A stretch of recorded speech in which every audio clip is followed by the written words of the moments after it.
We have already had to touch upon the psychology of the Stoics in connection with the first principles of logic. It is no less necessary to do so now in dealing with the foundation of ethic. The Stoics, we are told, reckoned that there were 8 parts of the soul. These were the 5 senses, the organ of sound, the intellect, and the reproductive principle. The passions, it will be observed, are conspicuous by their absence, for the Stoic theory was that the passions were simply the intellect in a diseased state, owing to the perversions of falsehood. This is why the Stoics would not parley with passion, conceiving that if once it were let into the citadel of the soul, it would supplant the rightful ruler. Passion and reason were not 2 things which could be kept separate, in which case it might be hoped that reason would control passion, but were 2 states of the same thing, a worse and a better. The unperturbed intellect was the legitimate monarch in the kingdom of man. Hence the Stoics commonly spoke of it as the leading principle. This was the part of the soul which received fantasies, and it was also that in which impulses were generated with which we have now more particularly to do. Impulse or appetition was the principle in the soul which impelled to action. In an unperverted state, it was directed only to things in accordance with nature. The negative form of this principle, or the avoidance of things as being contrary to nature, we shall call repulsion. Notwithstanding the sublime heights to which Stoic morality rose, it was professedly based on self-love, wherein the Stoics were at one with the other schools of thought in the ancient world. The earliest impulse that appeared in a newly born animal was to protect itself and its own constitution, which were conciliated to it by nature. What tended to its survival it sought, what tended to its destruction it shunned. Thus self-preservation was the first law of life. While man was still in the merely animal stage, and before reason was developed in him, the things that were in accordance with his nature were such as health, strength, good bodily condition, soundness of all the senses, beauty, swiftness. In short, all the qualities that went to make up richness of physical life, and that contributed to the vital harmony. These were called the first things in accordance with nature. Their opposites were all contrary to nature, such as sickness, weakness, mutilation.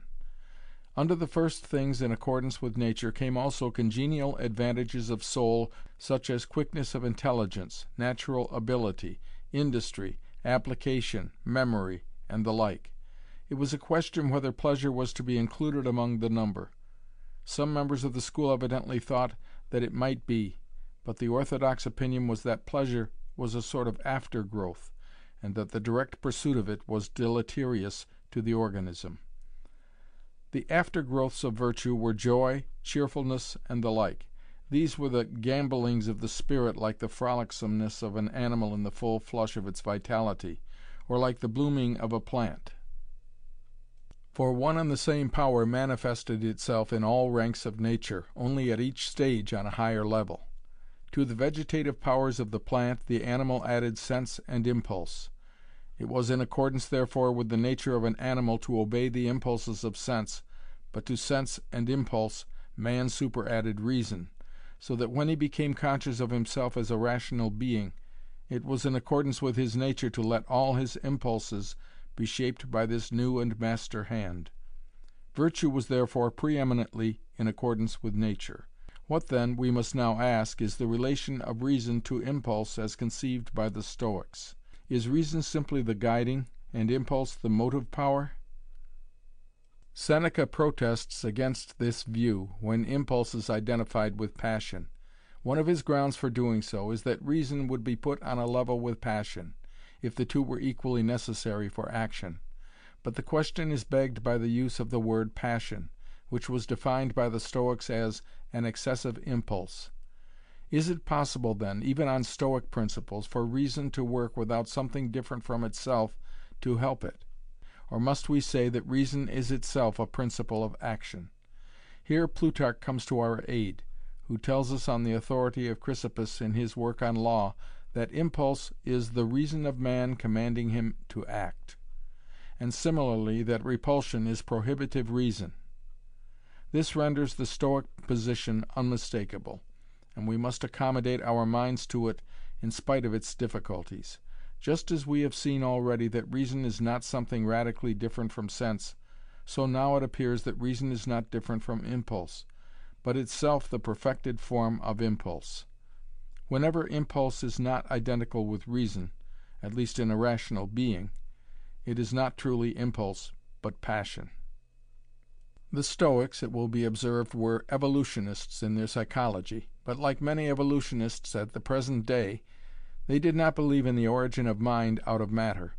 In all living things there existed already what they called seminal reasons, which accounted for the intelligence displayed by plants as well as by animals. As there were 4 cardinal virtues, so there were 4 primary passions. These were delight, grief, desire, and fear. All of them were excited by the presence or the prospect of fancied good or ill.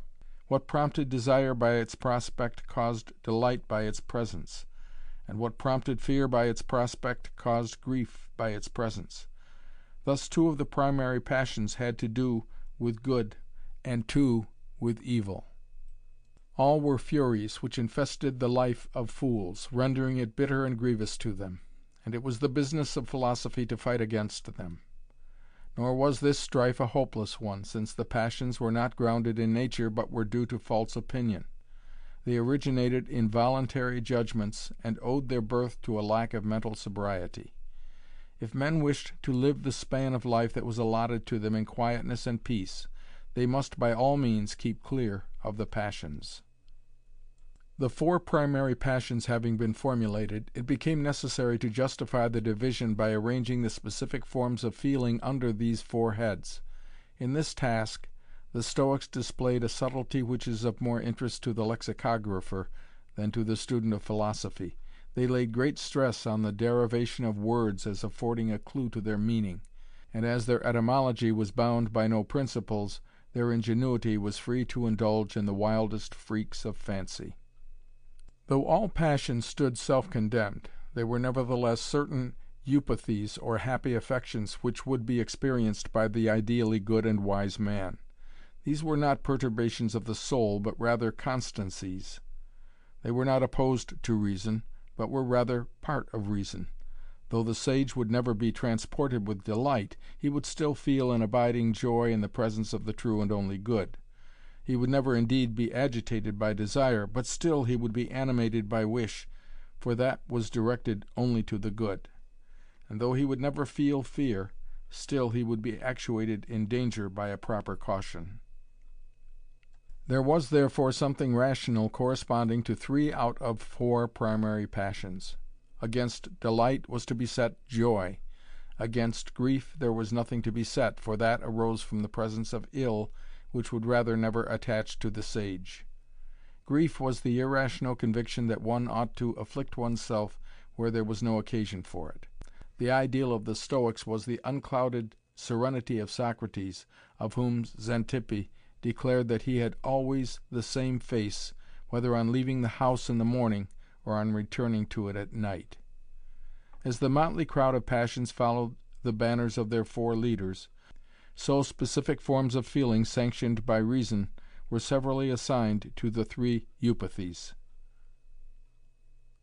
Things were divided by Zeno into good, bad, and indifferent. To good belonged virtue and what partook of virtue. To bad, vice, and what partook of vice. All other things were indifferent. To the 3rd class then belonged such things as life and death, health and sickness, pleasure and pain, beauty and ugliness, strength and weakness, honor and dishonor, wealth and poverty, victory and defeat, nobility and baseness of birth. Good was defined as that which benefits. To confer benefit was no less essential to good than to impart warmth was to heat. If one asked in what to benefit lay, one received the reply that it lay in producing an act or state in accordance with virtue, and similarly it was laid down that to hurt lay in producing an act or state in accordance with vice. The indifference of things other than virtue and vice was apparent from the definition of good, which made it essentially beneficial. Such things as health and wealth might be beneficial or not, according to circumstances. They were therefore no more good than bad. Again, nothing could be really good of which the good or ill depended on the use made of it. But this was the case with things like health and wealth.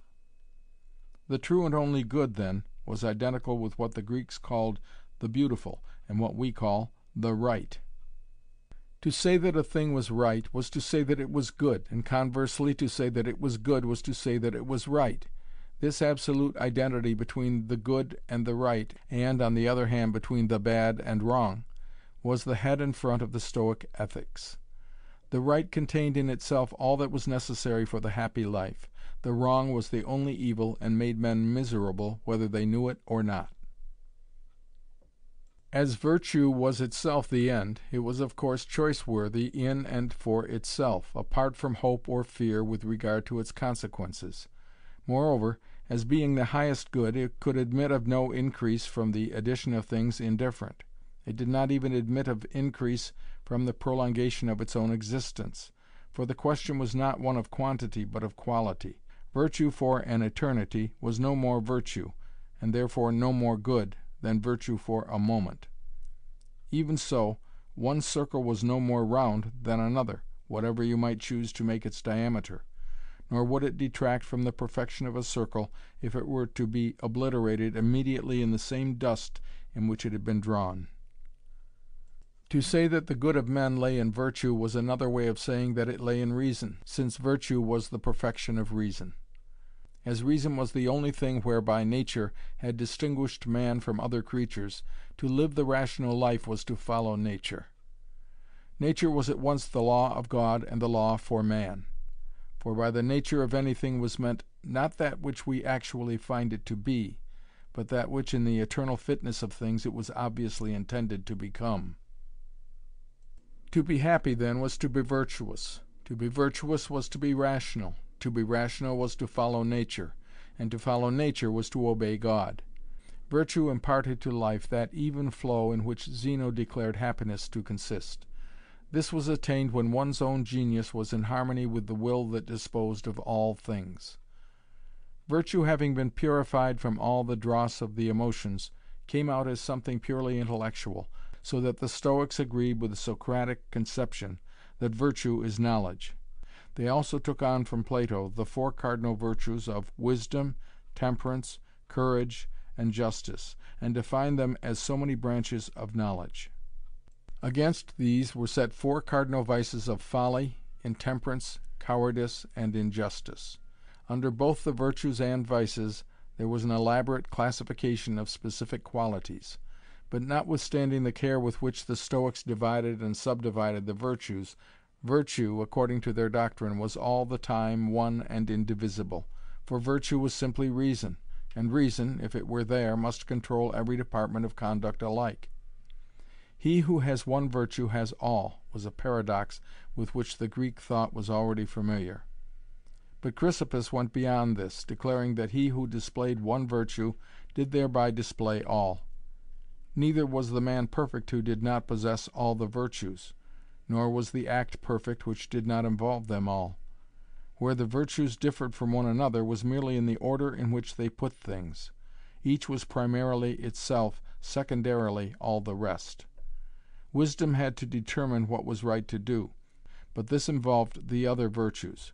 Temperance had to impart stability to the impulses, but how could the term temperate be applied to a man who deserted his post through cowardice, or who failed to return a deposit through avarice, which is a form of injustice, or yet to one who misconducted affairs through rashness, which falls under folly?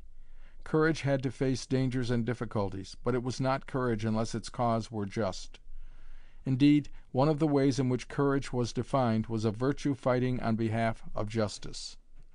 Similarly, justice put first the assigning to each man his due, but in the act of doing so had to bring in the other virtues. In short, it was the business of the man of virtue to know and to do what ought to be done, for what ought to be done implied wisdom in choice, courage in endurance, justice in assignment, and temperance in abiding by one's conviction. One virtue never acted by itself, but always on the advice of a committee. The obverse to this paradox, he who has one vice has all vices, was a conclusion which the Stoics did not shrink from drawing.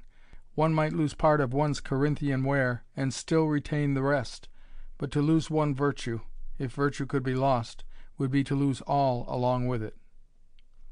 We have now encountered the first paradox of Stoicism, and can discern its origin in the identification of virtue with pure reason.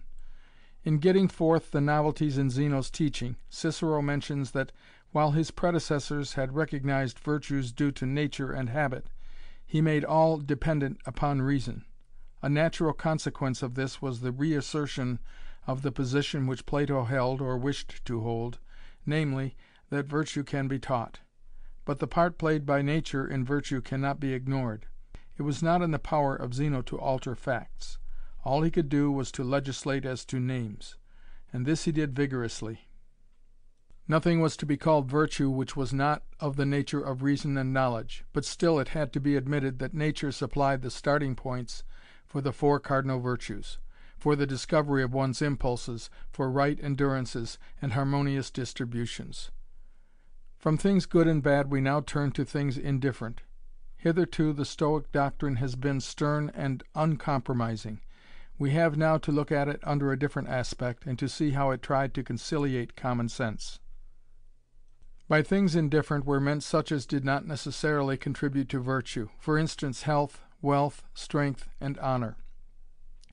It is possible to have all these and not be virtuous. It is possible also to be virtuous without them. But we have now to learn that though these things are neither good nor evil, and are therefore not matter for choice or avoidance, they are far from being indifferent in the sense of arousing neither impulse nor repulsion. There are things indeed that are indifferent in the latter sense, such as whether you put out your finger this way or that, whether you stoop to pick up a straw or not, whether the number of hairs on your head be odd or even. But things of this sort are exceptional. The bulk of things other than virtue and vice do arouse in us either impulse or repulsion. Let it be understood, then, that there are two senses of the word indifferent. 1. Neither good nor bad. 2. Neither awaking impulse nor repulsion. Among things indifferent in the former sense, some were in accordance with nature, some were contrary to nature, and some were neither one nor the other. Health, strength, and soundness of the senses were in accordance with nature. Sickness, weakness, and mutilation were contrary to nature, but such things as the fallibility of the soul and the vulnerability of the body were neither in accordance with nature nor yet contrary to nature, but just nature. All things that were in accordance with nature had value, and all things that were contrary to nature had what we must call disvalue. In the highest sense, indeed, of the term value, namely that of absolute value or worth, things indifferent did not possess any value at all. But still there might be assigned to them what Antipater expressed by the terms selective value, or what he expressed by its barbarous privative, a disselective disvalue. If a thing possessed a selective value, you took that thing rather than its contrary, supposing that circumstances allowed, for instance, health rather than sickness, wealth rather than poverty, life rather than death. Hence such things were called takeable, and their contraries untakeable. Things that possessed a high degree of value were called preferred. Those that possessed a high degree of disvalue were called rejected. Such as possessed no considerable degree of either were neither preferred nor rejected.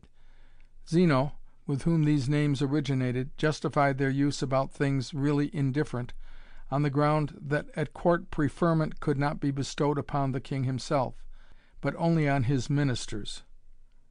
Things preferred and rejected might belong to mind, body, or estate.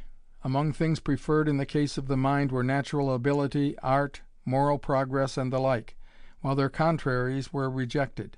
In the case of the body, life, health, strength, good condition, completeness, and beauty were preferred, while death, sickness, weakness, ill condition, mutilation, and ugliness were rejected. Among things external to soul and body, wealth, reputation, and nobility were preferred, while poverty, ill repute, and baseness of birth were rejected.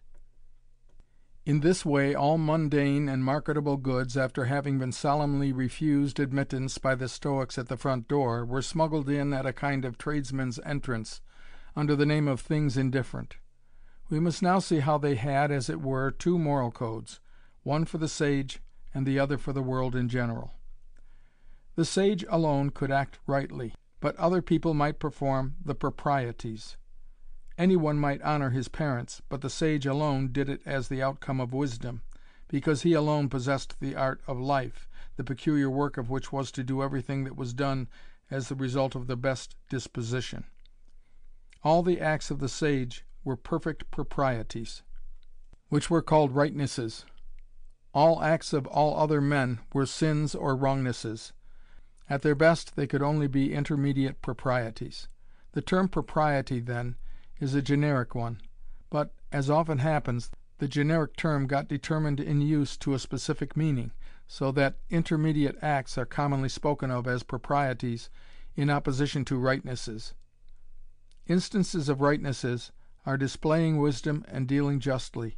Instances of proprieties or intermediate acts are marrying, going on an embassy, and dialectic.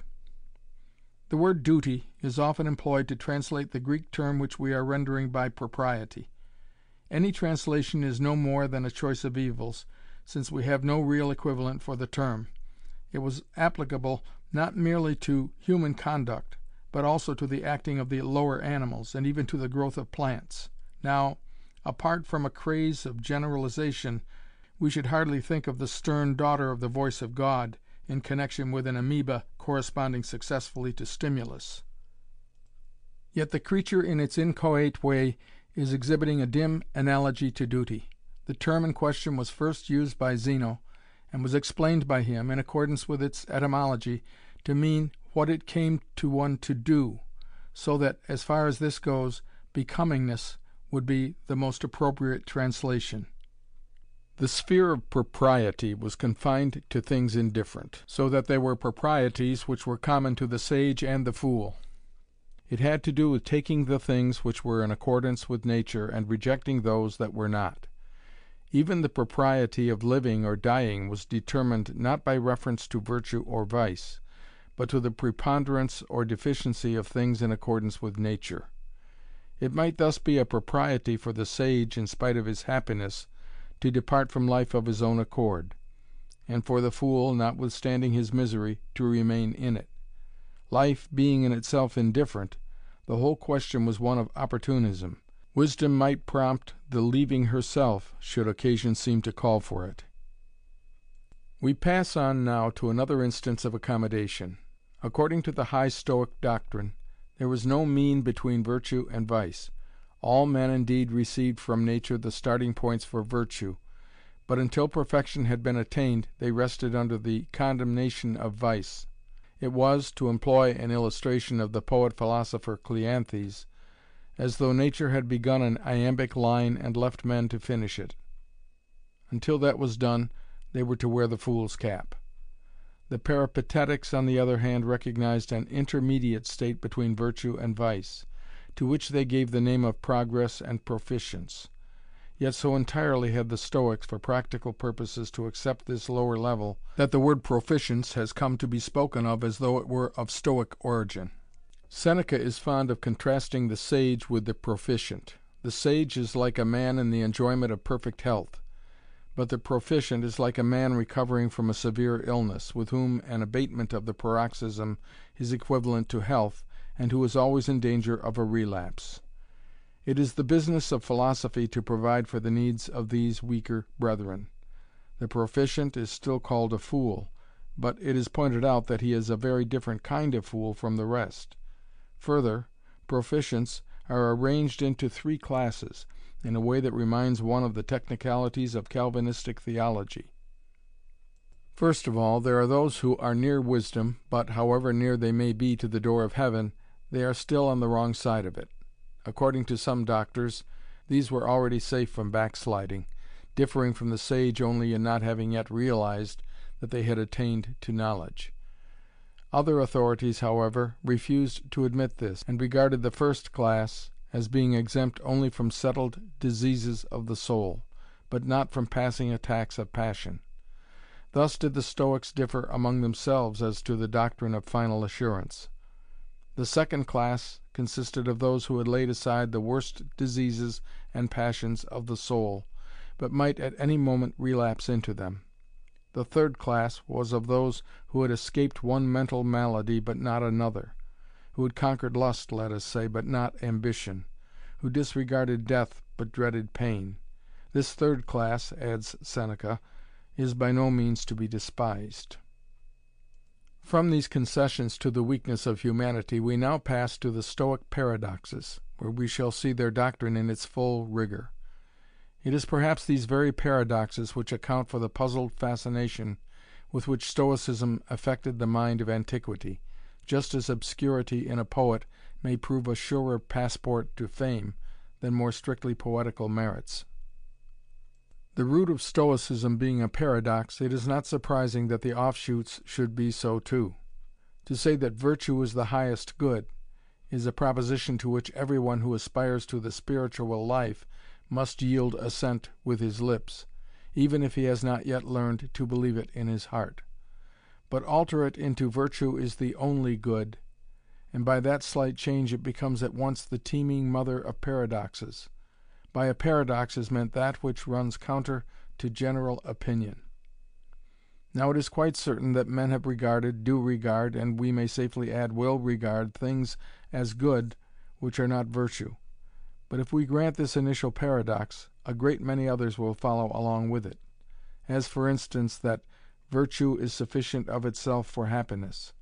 The 5th book of Cicero's Tusculan Disputations is an eloquent defense of this thesis, in which the orator combats the suggestion that a good man is not happy when he is being broken on the wheel. Another glaring paradox of the Stoics is that all faults are equal. They took their stand upon a mathematical conception of rectitude. An angle must be either a right angle or not, a line must be either straight or crooked, so an act must be either right or wrong. There is no mean between the two, and there are no degrees of either. To sin is to cross the line. When once that has been done, it makes no difference to the offense how far you go. Trespassing at all is forbidden. This doctrine was defended by the Stoics on account of its bracing moral effect, as showing the heinousness of sin. Horace gives the judgment of the world in saying that common sense and morality, to say nothing of utility, revolt against it. Here are some other specimens of the Stoic paradoxes. Every fool is mad. Only the sage is free, and every fool is a slave. The sage alone is wealthy. Good men are always happy, and bad men always miserable. All goods are equal. No one is wiser or happier than another. But may not one man, we ask, be more nearly wise or more nearly happy than another? That may be, the Stoics would reply. But the man who is only one stade from Canopus is as much not in Canopus as the man who is 100 stades off, and the 8-day-old puppy is still as blind as on the day of its birth. Nor can a man who is near the surface of the sea breathe any more than if he were full 500 fathom down. It is only fair to the Stoics to add that paradoxes were quite the order of the day in Greece, though they greatly outdid other schools in producing them. Socrates himself was the father of paradox. Epicurus maintained as staunchly as any Stoic that no wise man is unhappy, and, if he be not belied, went the length of declaring that the wise man, if put into the bull of Phalaris, would exclaim, "How delightful! How little I mind this!" It is out of keeping with common sense to draw a hard and fast distinction between good and bad. Yet this was what the Stoics did. They insisted on effecting here and now that separation between the sheep and the goats, which Christ postponed to the day of judgment. Unfortunately, when it came to practice, all were found to be goats, so that the division was a merely formal one. The good man of the Stoics was variously known as the sage, or the serious man, the latter name being inherited from the Peripatetics. We used to hear it said among ourselves that a person had become serious when he or she had taken to religion. Another appellation which the Stoics had for the sage was the urbane man, while the fool in contradistinction was called a boor. Boorishness was defined as an inexperience of the customs and laws of the state. By the state was meant not Athens or Sparta, as would have been the case in a former age, but the society of all rational beings into which the Stoics spiritualized the state. The sage alone had the freedom of this city, and the fool was therefore not only a boor, but an alien or an exile. In this city, justice was natural and not conventional, for the law by which it was governed was the law of right reason. The law, then, was spiritualized by the Stoics, just as the state was. It no longer meant the enactments of this or that community, but the mandates of the eternal reason which ruled the world, and which would prevail in the ideal state. Law was defined as right reason commanding what was to be done and forbidding what was not to be done. As such, it in no way differed from the impulse of the sage himself. As a member of a state, and by nature subject to law, man was essentially a social being. Between all the wise there existed unanimity, which was a knowledge of the common good, because their views of life were harmonious. Fools, on the other hand, whose views of life were discordant, were enemies to one another and bent on mutual injury. As a member of society, the sage would play his part in public life. Theoretically, this was always true, and practically he would do so, wherever the actual constitution made any tolerable approach to the ideal type. But, if the circumstances were such as to make it certain that his embarking on politics would be of no service to his country, and only a source of danger to himself, then he would refrain. The kind of constitution of which the Stoics most approved was a mixed government containing democratic, aristocratic, and monarchical elements. Where circumstances allowed, the sage would act as legislator, and would educate mankind, one way of doing which was by writing books which would prove of profit to the reader. As a member of existing society, the sage would marry and beget children, both for his own sake and for that of his country, on behalf of which, if it were good, he would be ready to suffer and die. Still he would look forward to a better time when, in Zeno's, as in Plato's Republic, the wise would have women and children in common, when the elders would love all the rising generation equally with parental fondness, and when marital jealousy would be no more. As being essentially a social being, the sage was endowed not only with the graver political virtues, but also with the graces of life. He was sociable, tactful, and stimulating, using conversation as a means for promoting goodwill and friendship. So far as might be, he was all things to all men, which made him fascinating and charming, insinuating, and even wily. He knew how to hit the point and to choose the right moment, yet with it all he was plain and unostentatious and simple and unaffected. In particular, he never delighted in irony, much less in sarcasm. From the social characteristics of the sage, we turn now to a side of his character which appears eminently antisocial. One of his most highly vaunted characteristics was his self-sufficingness.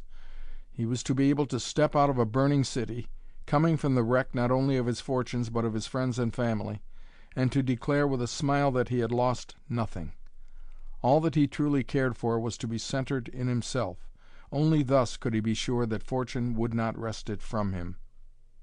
The apathy or passionlessness of the sage is another of his most salient features. The passions being, on Zeno's showing, not natural, but forms of disease, the sage, as being the perfect man, would of course be wholly free from them. They were so many disturbances of the even flow in which his bliss lay. The sage, therefore, would never be moved by a feeling of favor towards any one. He would never pardon a fault. He would never feel pity. He would never be prevailed upon by entreaty. He would never be stirred to anger. As to the absence of pity in the sage, the Stoics themselves must have felt some difficulty there, since we find Epictetus recommending his hearers to show grief out of sympathy for another, but to be careful not to feel it. The inexorability of the sage was a mere consequence of his calm reasonableness, which would lead him to take the right view from the first. Lastly, the sage would never be stirred to anger, for why should it stir his anger to see another in his ignorance injuring himself? One more touch has yet to be added to the apathy of the sage. He was impervious to wonder. No miracle of nature could excite his astonishment. No mephitic caverns, which men deemed the mouths of hell, no deep-drawn ebb tides, the standing marvel of the Mediterranean dweller, no hot springs, no spouting jets of fire. From the absence of passion it is but a step to the absence of error. So we pass now to the infallibility of the sage, a monstrous doctrine which was never broached in the schools before Zeno. The sage, it was maintained, held no opinions. He never repented of his conduct. He was never deceived in anything. Between the daylight of knowledge and darkness of nescience, Plato had interposed the twilight of opinion, wherein men walked for the most part.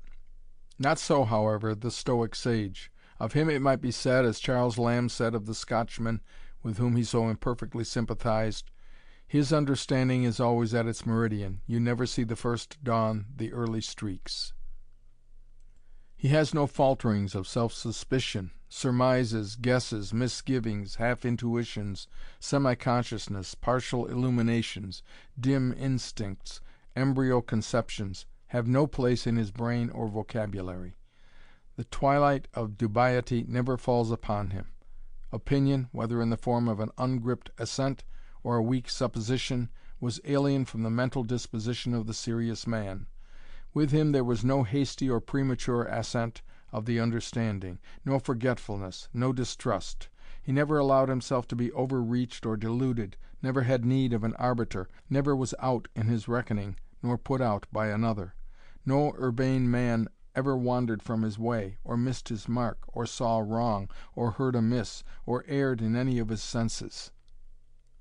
He never conjectured, nor thought of a better thing, for the one was a form of imperfect assent, and the other a sign of previous precipitancy. There was with him no change, no retraction, and no tripping. These things were for those whose dogmas could alter. After this, it is almost superfluous for us to be assured that the sage never got drunk. Drunkenness, as Zeno pointed out, involved babbling, and of that the sage would never be guilty. He would not, however, altogether eschew banquets. Indeed, the Stoics recognized a virtue under the name of conviviality, which consisted in the proper conduct of them. It was said of Chrysippus that his demeanor was always quiet, even if his gait were unsteady, so that his housekeeper declared that only his legs were drunk. There were pleasantries even within the school on this subject of infallibility of the sage. Aristo of Chios, while seceding on some other matters, held fast to the dogma that the sage never opined, whereupon Perseus played a trick upon him. He made one of two twin brothers deposit a sum of money with him, and the other call to reclaim it. The success of the trick, however, only went to establish that Aristo was not the sage, an admission which each of the Stoics seems to have been ready enough to make on his own part, as the responsibilities of the position were so fatiguing. There remains one more leading characteristic of the sage, the most striking of them all, and the most important from the ethical point of view. This was his innocence or harmlessness. He would not harm others, and was not to be harmed by them. For the Stoics believed, with Socrates, that it was not permissible by the divine law for a better man to be harmed by a worse. You could not harm the sage any more than you could harm the sunlight. He was in our world, but not of it. There was no possibility of evil for him, save in his own will, and that you could not touch.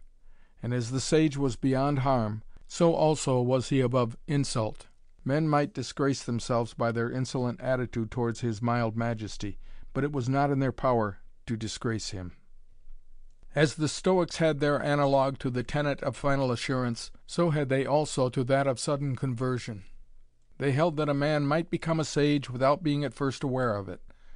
The abruptness of the transition from folly to wisdom was in keeping with their principle that there was no medium between the two, but it was naturally a point which attracted the strictures of their opponents. That a man should be at one moment stupid and ignorant and unjust and intemperate, a slave and poor and destitute, at the next a king, rich and prosperous, temperate and just, secure in his judgments, and exempt from error, was a transformation, they declared, which smacked more of the fairy tales of the nursery than of the doctrines of a sober philosophy.